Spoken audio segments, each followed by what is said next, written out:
Good morning, everyone. This is Jeremy here at ExtremeWeatherTracker.com, updating your tropical weather at 11:43 a.m. on August 26th, 2011. We have Tropical Depression 10 located just to the west of the Cape Verde Islands. We don't want to focus on that today. We want to talk about Hurricane Irene, located here just to the south of North Carolina and the Outer Banks. Now, Irene has been battling some issues. You can see this dry air that's currently to her north and west. The continental dry air is getting entrained in the center, and actually her eye wall had collapsed earlier this morning, and she was downgraded to a Category 2 hurricane, although I think some additional strengthening is possible before she makes landfall. And the reason for that dry air entrainment, basically there's an upper level low located here that's basically squashing this southwest quadrant of the storm and weakening it and allowing this dry air to get entrained in it.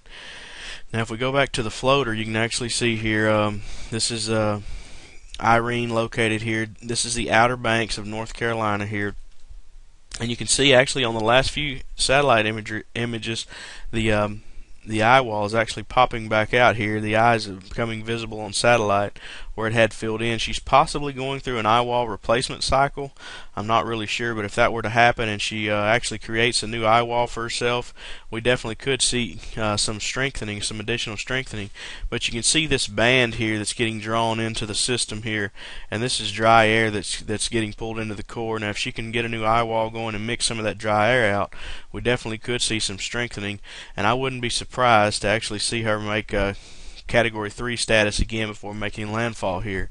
Now, she's moving pretty much steady to the north-northeast, so we can expect landfall somewhere along the North Carolina coastline here. This is the Outer Banks here and Pamlico Sound, so these guys right here are really going to feel the worst effects of her coming up in the next 24 to 36 hours. As you can see on radar here, you can actually already see the outer bands from Irene affecting, this is Pamlico Sound here, and affecting the North Carolina coastline, even into northern South Carolina here. These outer bands is already starting to work their way in, so these guys are in for a rough afternoon, a rough couple of days ahead as Irene moves on in. Irene is a very large system. As you can see, tropical storm force winds extend northeast of the center, probably nearly 300 miles. Now, hurricane force winds are confined more to the center of the system, just on the outside of the eye wall. But as you can see, Irene is definitely a large system, not something to be taken lightly. I do believe this will be a historic storm coming up.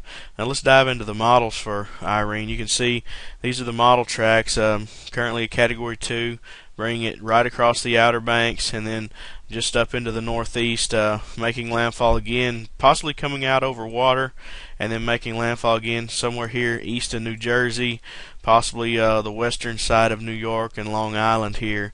And this is really going to be a problem for these folks. I'm really concerned about flooding in this area, some storm surge issues and wind issues. Definitely sustained winds of 105 miles an hour is definitely nothing to take lightly, folks. This is going to be a sustained period of time. We're talking about 8 to 10 hours of sustained winds of 105 miles an hour. That's definitely something that's going to cause some destruction in this area of the world. Now let's look at the NHC track. If I can get it to come up here.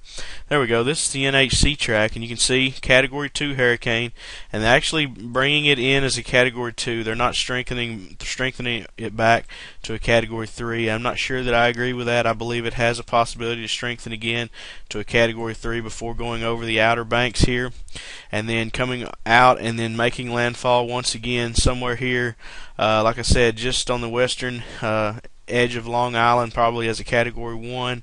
But one must point out at this point that this storm is so large that even though it may be at a Category 2 wind strength, it's probably pushing a storm surge of Category 3 strength, and maybe even higher than that. This has got the ocean really going here, and the upwelling with this storm is going to be tremendous, and there should be a very, very high storm surge along this area here, and then also up into these bays here. I'm not sure what these bays are called, and then on Long Island as well, up here into Rhode Island and all this area here.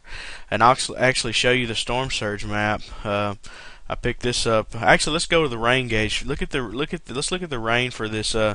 That's estimated for the storm here, and you can see this wide swath of 8 to 10 inches of rain here all over the Northeast. Some places here on the Outer Banks could see as much as 14, 15 inches of rain. So this area of the world's already been saturated by rain, and it's really just going to get worse.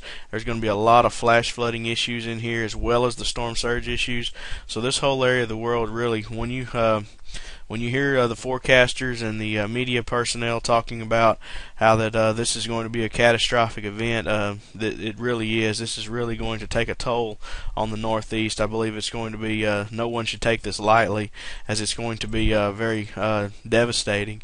Now, this is the storm surge potential for a Category 3 hurricane hitting at high tide here. I haven't looked at the tide charts for Pamlico Sound or any of these areas in central North Carolina and northern North Carolina. I don't really know what they are right now, but this is if it hit at high tide, and this is Pamlico Sound right here in this area. You can see the Outer Banks here, and we're looking at possibly 10 to 13 foot tide surge here along the Outer Banks, as you can see here. And then inland here in this area, possibly 16 plus foot, and then all the way up into these bays here. The water's just going to pile up in this area as these winds start coming out of the north and east and pushing this water up in here. We're talking about 10-foot storm surge up into these little inlets and bays along on the inside of the Outer Banks here. So this is definitely something that folks in this area, they need to be evacuating now as this storm is approaching. So this is definitely a dangerous situation, and no one should take this lightly. Irene is a very, very large system, you can see here, and really wound up. I really don't see it weakening much farther than it has already. I believe it will continue to maintain its intensity, if not strengthen a little bit farther, before making landfall here just on the Outer Banks here. So everyone in this area needs to everyone heed the warnings of the officials, the National Weather Service's outlooks.